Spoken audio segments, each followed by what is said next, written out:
Saludos cordiales. En esta oportunidad hablaremos sobre la modularidad o lo que es la programación modular. La modularidad en el caso de Python eh, viene dada por lo que sería la implementación de funciones y módulos. También podríamos hablar de paquetes. La modularidad significa que yo ahora puedo construir software por partes. Es decir, cuando el problema es muy complejo, necesito tratar de identificar las posibles partes de ese software o, si se quiere, cuáles son las partes de ese gran problema, tratar de dividirlo en partes más simples y aplicar el método de resolución de problemas mediante el computador que nosotros conocemos. Pero ahora a cada uno de esos subproblemas que al ser sumados crean o dan como resultado el gran problema que hay que resolver. Si nosotros vemos un gran problema y podemos dividirlo en problemas más pequeños, al final podremos obtener la solución final. Bajo esta filosofía es que se apoya lo que sería la programación modular en cualquier lenguaje de programación. Eh, ¿Qué beneficios tiene la programación modular? Bueno, el primero que tiene es que hace que los software o que los programas sean más eh, fáciles de mantener, porque ya no se tiene un solo bloque de software, un solo bloque de programa, sino que se tienen pequeños bloques. Cada uno de esos bloques se supone que tiene como objetivo la solución de una parte del problema y cuando uno consigue errores en el código, por la naturaleza del error, uno puede identificar a qué módulo pertenece. Es más fácil entonces identificar los errores.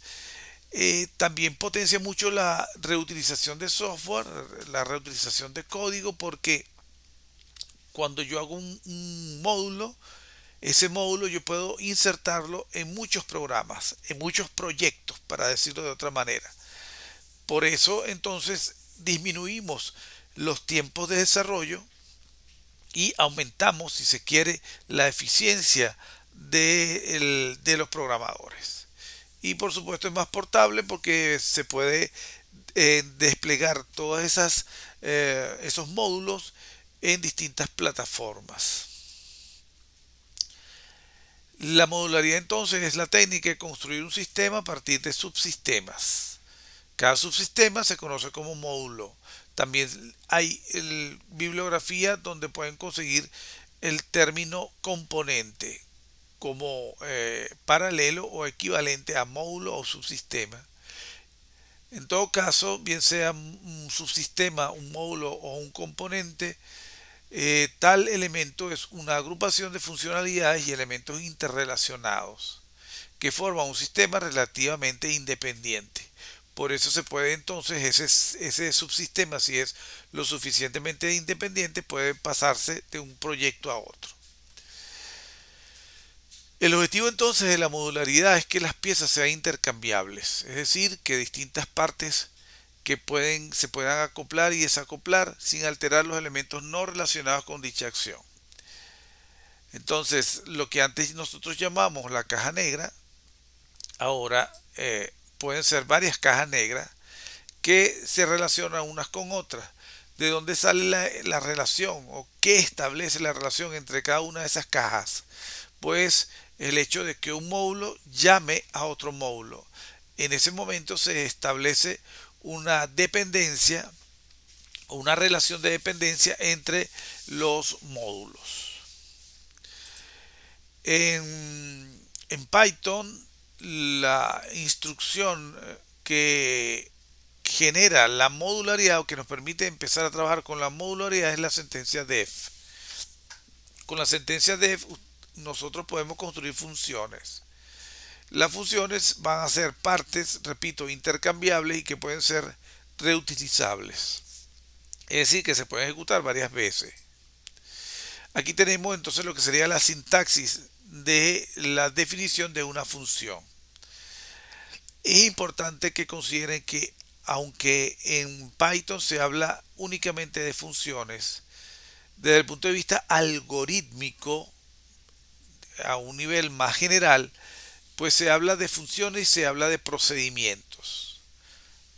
Eh, en el caso de Python solamente se habla de funciones, pero realmente eh, las funciones a veces se comportan como procedimientos o como funciones como tales. Decimos que un procedimiento es un subprograma que lleva a cabo una acción y no devuelve valores, mientras que una función es un trozo de programa, un subprograma que devuelve algún tipo de dato. Quizás ahorita les parezca un poco abstracto lo que les estoy diciendo. Vamos a ver si más adelante logramos ejemplificar lo que les estoy diciendo. En todo caso, la palabra def, la palabra reservada def, me permite definir una función. Una función tiene un nombre, se caracteriza porque tiene un nombre y porque tiene un conjunto de argumentos que están entre paréntesis.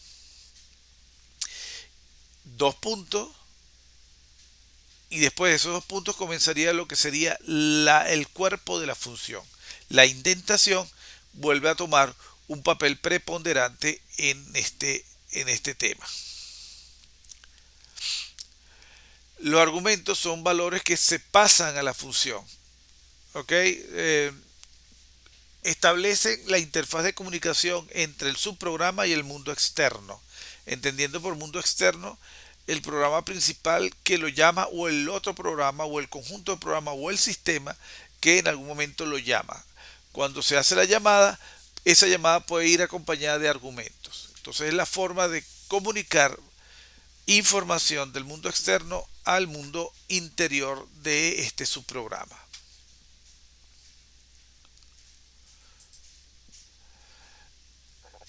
Aquí vemos un ejemplo de lo que sería un módulo.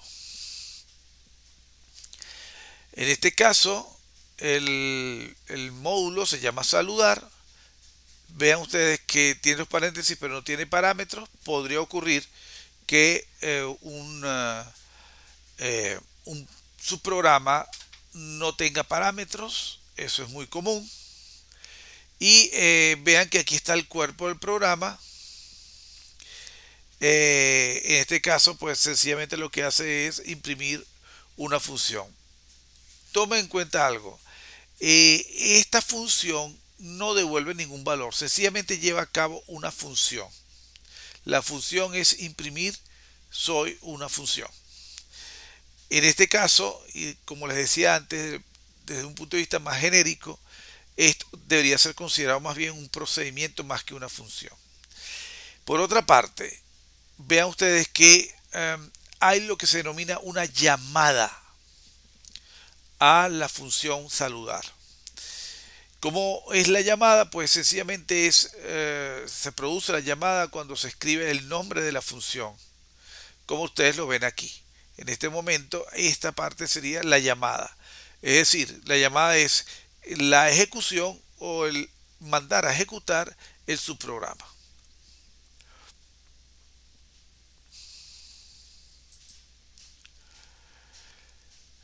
Como les decía antes, las funciones pueden o no recibir parámetros. Un parámetro es un valor que la función espera recibir cuando sea llamada.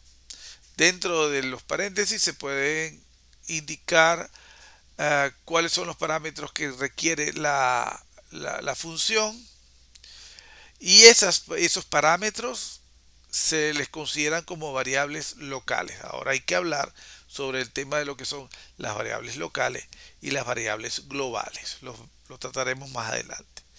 Los parámetros se utilizan para proporcionar datos a la función y para comunicar los resultados de la función al código que la llama. Aquí vemos otro ejemplo de una función que en este caso se llama sumar. La función sumar en este caso sí tiene parámetros. En este caso los parámetros son número uno, número 2. Observen ustedes que los parámetros deben ser separados por coma. Estos parámetros con los que se define la función se le denominan comúnmente como parámetros formales. Vean ustedes, si ponemos atención, en este caso, el cuerpo de este subprograma, el cuerpo es esto. ¿Y qué es lo que hace? Pues sencillamente suma número uno más número 2, que son parámetros que se le pasaron a la función, y se calcula resultado. Y después se manda a imprimir el resultado. Este es otro ejemplo de una función que realmente es un procedimiento porque no devuelve un valor dado, sino que ejecuta unas funciones o un conjunto de funciones, un conjunto de acciones, mejor dicho. En este caso, sumar número uno y número 2 y asignárselo al resultado y también imprimir resultado. Por otra parte, vemos eh, lo que sería la llamada. La llamada, como dijimos antes, era eh, colocar el nombre de la función y pasarle parámetros. En este caso, se le pasa como parámetros el número uno y el número 2. Quiere decir que por posición, en este caso por posición, nosotros realmente lo que se está haciendo cuando se hace la llamada, perdonen, cuando se hace la llamada es que eh, el valor uno se le pasa por parámetro a número uno. Es decir, que dentro del cuerpo de sumar número uno vale uno. Y 2 se le pasa como parámetro a la, a la variable número 2, en este caso, perdón, el parámetro número 2.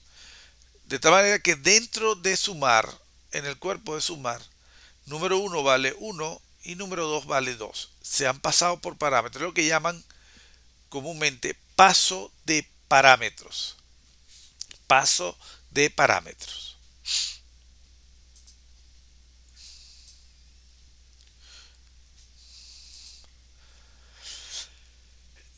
Ahora, si vamos a hablar lo que serían en realidad y por derecho propio lo que sería una función.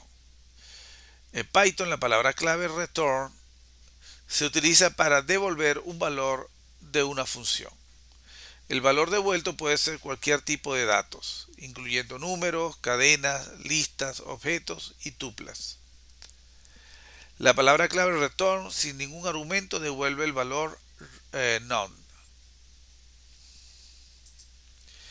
Esto que está aquí es sencillamente una función. Esto sí es una función y lo podemos afirmar porque aquí ustedes pueden observar que tiene la palabra return. Perdón, la palabra return. Ok, aquí está. En este caso, ¿qué va a retornar? Pues va a retornar el resultado de sumar número uno y número 2.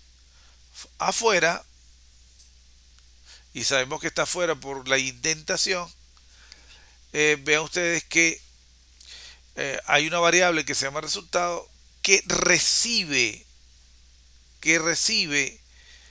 el resultado de llamar a sumar con los valores uno, 2. En este caso, ¿por qué digo que recibe? Porque fíjense que cuando se invoca a una función, como la función devuelve un tipo de dato, entonces debe asignársele a algo. O bien se le asigna a una variable, como es en este caso, pero también podría ser que se dirige, se manda directamente a la pantalla. Es decir, podríamos mandarlo a imprimir. Eh, Podemos irnos un momentico a nuestro IDE para verificar lo que les estoy diciendo en este caso. Pues bien, aquí estamos entonces en el IDE. Fíjense que ahora vamos a ver qué es lo que ocurre cuando utilizamos la programación modular. Fíjense, hemos definido en este caso a la función sumar, que se le pasan dos parámetros, n1 y n2. ¿Qué hace la función sumar? Sencillamente imprime el resultado de sumar n1 y n2. Afuera, afuera de sumar, entonces llamamos a el procedimiento sumar y lo estamos llamando con los valores 20 y 10. Si corremos el programa, verán ustedes entonces que me da resultado 30. Pero fíjense lo que es la reutilización. Yo puedo llamar varias veces a sumar con distintos valores. Por ejemplo, aquí lo voy a llamar con 1 y 2. Si volvemos a correr el programa, entonces ven ustedes que ahora me imprime 33 y yo puedo sencilla y llanamente utilizar y llamar tantas veces como sea requerido eh, la función llamar. En este caso es un procedimiento. ¿Por qué es un procedimiento? Porque fíjense que sumar no devuelve ningún valor, sino que sencillamente lleva a cabo una acción. ¿Y cuál es la acción? Pues imprimir el resultado de sumar n1 y n2, sea cuales sean los valores de n1 y n2. Por ejemplo, aquí podríamos definir una variable como número 1, a que le asignamos el valor 5, y otra variable como número 2, a la que le asignamos el valor 4. Y podemos ahora llamar a sumar con esas variables. Número 1, número 2. Ah, fíjense los valores de número 1 y número 2 y observen ustedes pues que sencillamente estamos reutilizando sumar. Si ahora le damos ejecutar, pues fíjense que me imprime 30 que corresponde a esta primera llamada, después imprime 3 que corresponde a esta llamada y después imprime 9 que corresponde a esta llamada. Esta llamada podemos verificar en ella entonces que número 1 y número 2 son parámetros actuales, es decir, los parámetros con los que estamos llevando a cabo la llamada, mientras que n1 y n2 son los parámetros formales de esta función. Cuando hacemos la llamada en la línea 8, lo que hacemos es que el valor de n1, de número 1, perdón, se le pasa a n1 y el valor de número 2 se le pasa a n2. ¿Ok? Muy bien. Ahora, vamos a convertir esto, a sumar, vamos a convertirlo en una función. ¿Ok?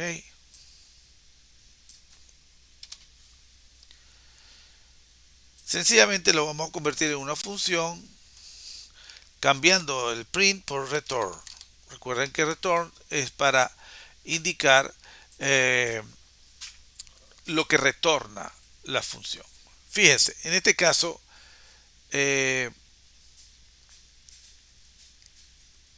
hemos colocado paréntesis, pero podemos no colocar paréntesis y esto debería funcionar. Ahora, ¿cómo se hace la llamada? Bueno, ahora la llamada es distinta. Ya no puedo colocar sumar y pasarle, por ejemplo, 5 y 8. Si yo hago esto, vamos a ver si lo corro, qué pasa. Fíjense que no me aparece nada. ¿Ok? Sencillamente lo que ocurre es que Python no reconoce a sumar porque él sabe que sumar es una función y la manera en que se está llamando pues no es una función. ¿Cómo podemos llamar a a sumar? Bueno, asignándosela a una variable. Vamos a suponer que ahora esto es mi resultado, la variable se llama mi resultado.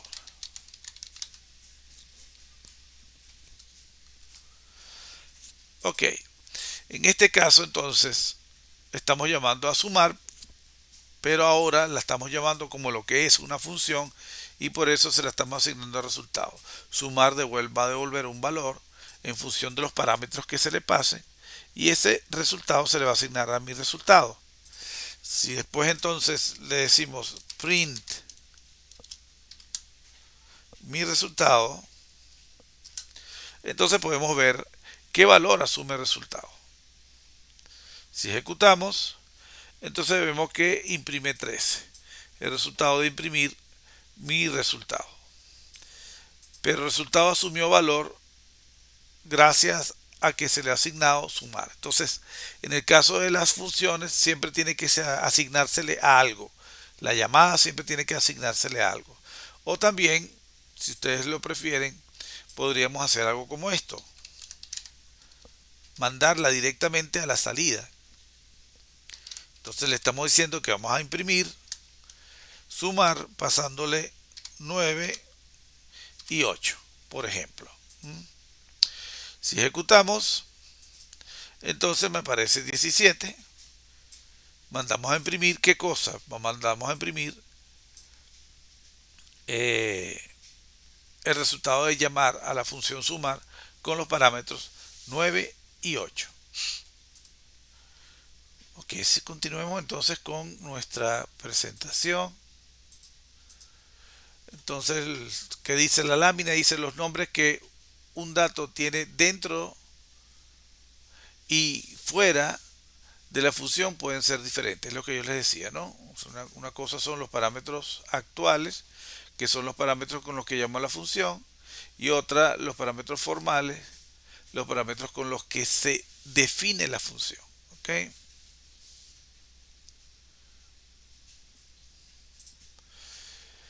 Entonces el paso de parámetro puede ser por referencia o puede ser por valor. Pase por valor se genera cuando, por ejemplo, se le pasa como parámetro un número entero o un float, es lo que llaman valores inmutables, ¿no?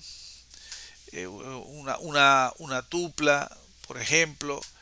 Cuando eso ocurre, se dice que se genera una copia de la variable y cualquier cambio que se realice dentro de la función a esta variable no afecta a la original. Vamos a ver con qué se come eso. Y tenemos el paso por referencia. Se le da a la función acceso total a la variable dada como parámetro. Es decir, no se hace una copia, sino que se pasa la misma variable al interior de la función. De tal manera que si dentro de la función hay algún cambio, ese cambio sí se va a reflejar. Cuando hay paso por valor, bueno, cuando se le pasan objetos inmutables como números, string, booleanos, tuplas, por ejemplo. Y cuando hay paso por referencia, cuando se le pasan objetos mutables como la lista y los diccionarios. Si yo paso, también yo puedo pasar una lista como un parámetro. Y si eso ocurre, entonces si dentro de la función hay cambios en la lista, esos cambios permanecen una vez que la función termina. Decimos que la función muere. Los cambios que se generan sobre los parámetros permanecen. Aquí tenemos entonces los inmutables, este grupo, y los mutables, bueno, como la lista, los diccionarios y también los conjuntos que habíamos olvidado nombrarlos. Ahora bien, como empezamos a trabajar con módulos, entonces ya la estructura de nuestro programa va a ser un poco más compleja. De tal manera que la documentación interna se hace cada vez más necesaria. Recuerden que en algún momento hablamos de la documentación externa y la documentación interna. La documentación externa explica al usuario un poco cómo funciona el programa. Y la documentación interna es para los programadores que en algún momento les toque revisar este código. Entonces hay que conocer lo que es un docstring. En Python es una cadena de texto que se utiliza para documentar una función, una clase, un método o un módulo. El docstring se escribe en la primera línea de la definición del objeto y se utiliza para proporcionar información sobre el propósito del objeto, sus parámetros, su valor de retorno y cualquier información relevante. Aquí vemos un ejemplo de lo que sería un docstring. Fíjense bien que está la función y esto que está aquí sería la documentación interna, que en este caso consiste en una descripción de lo que hace la función, una descripción de cuáles son sus parámetros y de qué tipo deben ser, y en el caso de que retorne algo, qué es lo que retorna. ¿Ok? Entonces, en este caso, la función sumar retorna número 1, número 2, pero hay una documentación que indica que la función tiene como objetivo sumar dos números, que sus argumentos deberían ser números enteros, que aquí no se indica, pero en la documentación se indica que de qué tipo deben ser, y qué valor devuelve la función. En este caso devuelve un entero. Tenemos lo que se denominan los módulos.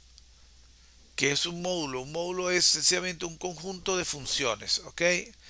Y es otro archivo, como un programa, tal y como hasta ahora lo hemos utilizado. Tiene extensión PI. El código del módulo se escribe en el archivo de texto, o sea, como un programa normal. Una vez creado el módulo, se puede importar en otros programas utilizando la palabra clave import. Entonces, aquí también se pone de evidencia lo que es la reutilización, porque yo puedo crear mis propios programas y reutilizar módulos que yo haya hecho en otros proyectos. Vamos a ver más adelante cómo es eso. Fíjense aquí, en este ejemplo. Este ejemplo tenemos un, un archivo que se llama funciones.py y dentro de ese archivo están tres funciones: sumar, restar, pedir número. Tres funciones. Son todas funciones porque todas tienen return. Algunas tienen parámetros, otras no tienen parámetros. Por otra parte, tenemos otro archivo que le hemos llamado main. Ok, en este caso le hemos llamado main. Que lo que hace es importar funciones. Fíjense bien, la palabra import es para importar el archivo funciones. ¿Qué hace eso?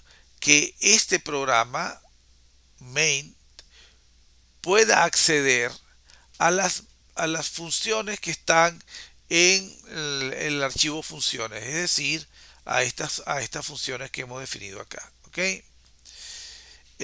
Una vez que tiene acceso a tales funciones, entonces las puede invocar sin problema. Observen ustedes que en main por ninguna parte se ha definido cuál es la función funciones pedir número, ni la función sumar. ¿Ok?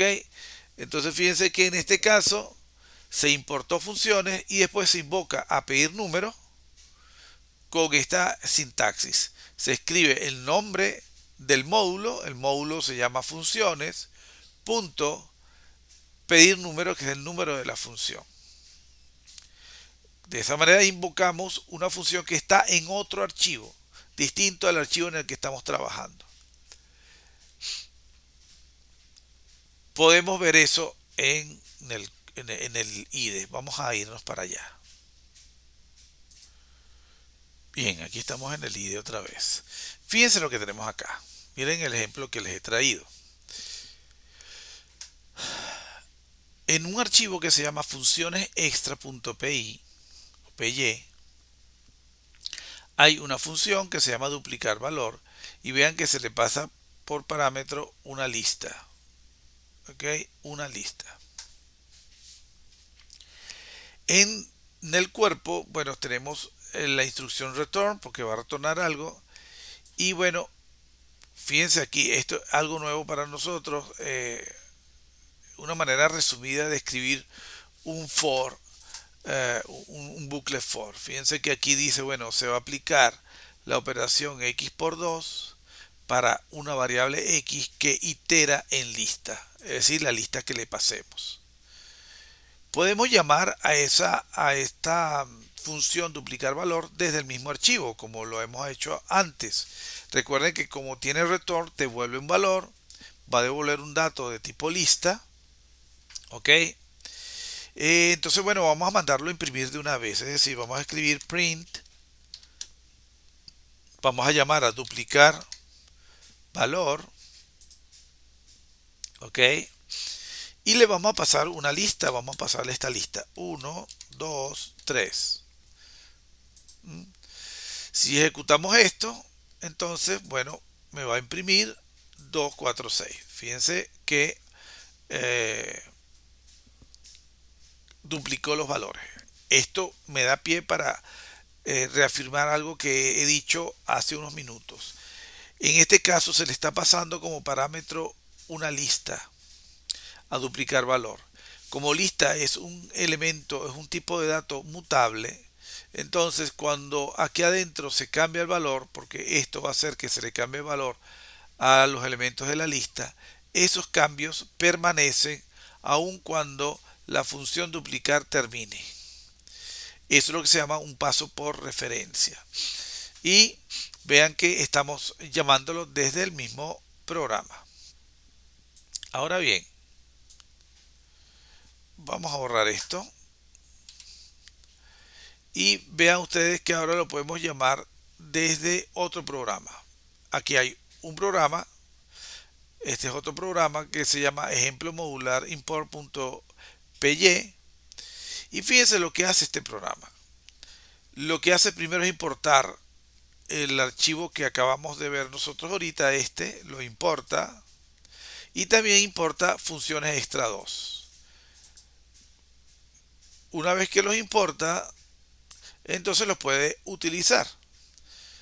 ¿Y cómo lo utiliza? Pues los invoca.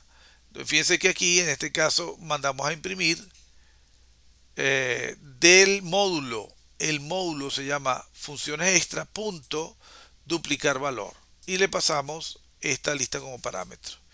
Y luego invocamos a la función al módulo funciones extra 2 punto duplicar valor 2, que es otra función que está en extra 2. Si nos metemos en extra 2, vemos que aquí también duplica los valores de la lista, pero ya no de manera resumida. La notación no es tan resumida como la anterior, sino esto es un poco más parecido a lo que hasta ahora hemos nosotros trabajado.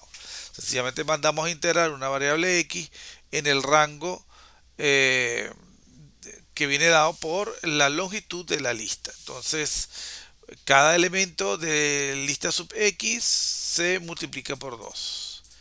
Y eso ocurre hasta que se termine de iterar y se devuelve lista. Si nosotros ejecutamos este programa, que es ejemplo módulo import, vean que aquí no está por ninguna parte la definición de duplicar valor ni la función duplicar valor 2. Sin embargo, puede acceder a ella porque ha importado estos dos módulos. Repito, los módulos son extra, funciones extra y funciones extra 2. Cuando lo ejecutamos, entonces observen ustedes que me logra imprimir el duplicado, ¿no? En función de esto y en función de esto. ¿Ok? Bueno, creo que con esto más o menos queda claro lo que es la programación modular. Básicamente yo puedo entonces un programa complejo dividirlo en trozos, decirlo de esa manera, trozos, o subprogramas llamados módulos que después yo puedo reutilizar y ejecutar a conveniencia, como hemos visto en este caso. Bueno, volvemos entonces a nuestra presentación. A veces es un poco molesto eh, invocar funciones porque el nombre puede ser muy largo. Entonces, en muchas ocasiones nosotros podemos utilizar lo que se llama el alias, ¿ok? Que es importar un módulo y renombrarlo en el ámbito del programa en el que se está importando, ¿ok? Vemos aquí cómo funciona. Se importa el módulo funciones, que es otro archivo, pero se importa como F. Entonces ahora no hay que escribir para invocar a pedir números, no hay que escribir funciones completamente, sino sencillamente su alias.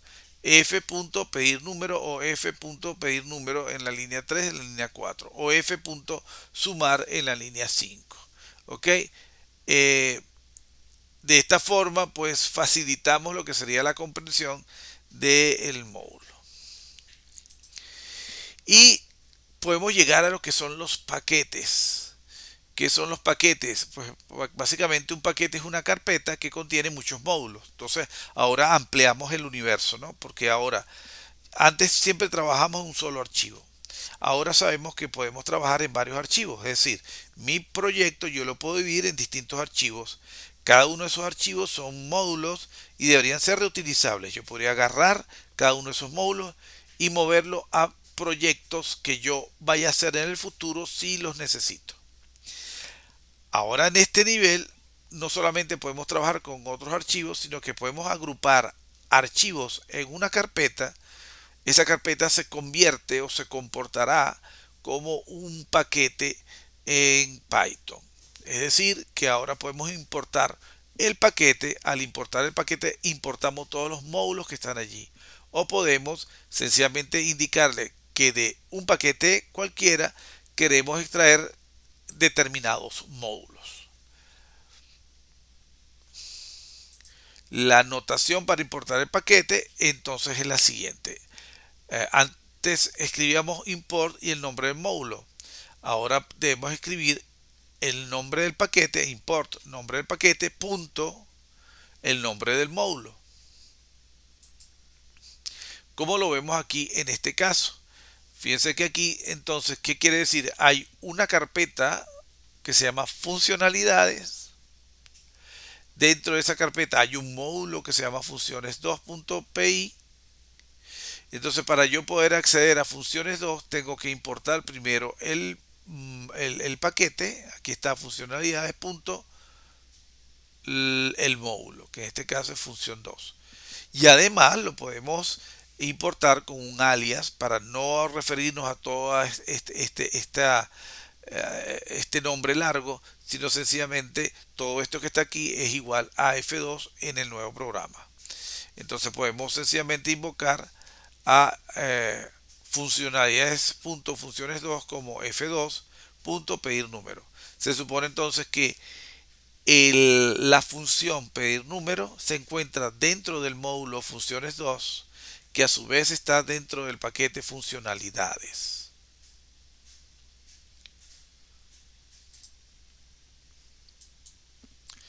Entonces caemos en el tema de lo que son las librerías internas.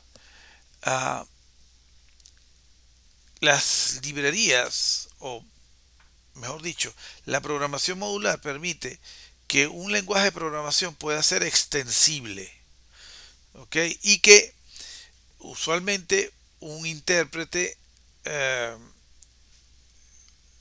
está compuesto por muchísimos componentes, o el intérprete es capaz de leer muchísimos componentes del lenguaje. Y cuando uno está programando, eh, uno podría eventualmente solamente utilizar aquellas librerías. Esos componentes son realmente librerías, aquellas librerías que vas a utilizar para el proyecto. Realmente cualquier lenguaje de programación tiene una cantidad enorme de librerías que agrupan funciones afines eh, que usualmente giran alrededor de un tema. Por ejemplo, tenemos librerías para tratamiento de cadenas de caracteres, podemos tener librerías para matemáticas, podríamos tener librerías para estadística, tenemos librerías para lo que sería interfaz gráfica de usuario, es decir, un lenguaje tiene muchos componentes y esos componentes son modulares de tal manera que uno los puede utilizar o incorporar en el proyecto en la medida que sea necesario. Esas librerías se les conocen como bibliotecas internas, o mejor dicho, una biblioteca está compuesta por varias librerías internas que nosotros podemos utilizar. Usualmente cuando uno instala Python se instala una cantidad de bibliotecas internas. Nosotros no nos damos cuenta, pero ellas ya están instaladas junto con lo que sería el kit de desarrollo del lenguaje.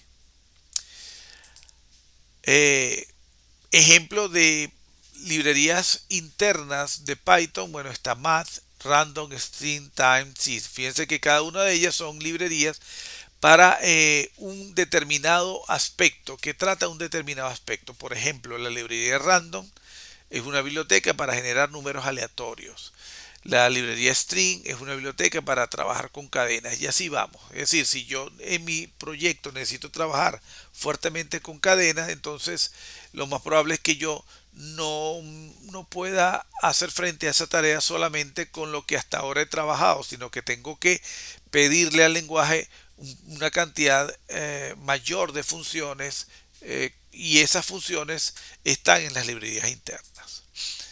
¿Cómo utilizamos una librería interna? Pues fácilmente importándola, o sea, con la misma instrucción import, porque al fin y al cabo son paquetes.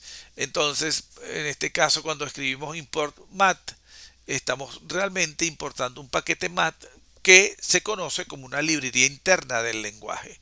Una vez que yo importo a mat, entonces yo puedo utilizar funciones eh, de esa librería, como por ejemplo factorial. Entonces, en este caso, fíjense que se parece mucho a los que hasta ahora hemos trabajado, pero ahora es con una librería que ya está prediseñada. Entonces, aquí para poder invocar a la función factorial, primero hay que indicarle, bueno, que es el paquete mat, ¿verdad? O el módulo mat, en este caso, punto factorial. Realmente mat es una librería interna de Python. Y también existen las librerías externas. Esas librerías externas son librerías que están hechas por terceros que enriquecen, potencian, fortalecen lo que es el lenguaje de programación. Una biblioteca externa pues también tiene que ser importada, pero claro, ¿cuál es la diferencia con las bibliotecas internas? Mientras que las bibliotecas internas ya están instaladas, nosotros no tenemos que instalarlas.